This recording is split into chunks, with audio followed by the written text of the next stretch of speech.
Gotta clean off them AirPods. See, the best way to get the metal chips out is to take out the AirPod, put it in some water, and use with soap. And eventually, you keep scrubbing.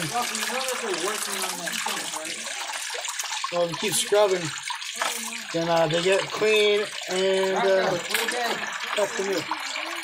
Oh, you got soap over there? Literally not one that you walk by the first time. Okay, then you take some soap.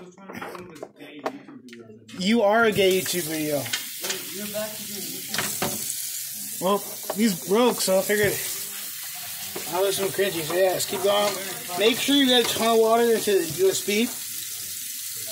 That way you wash out any lint in your pockets. And do one last scrub. And soak underwater. And you got new AirPods. Thanks. Bye.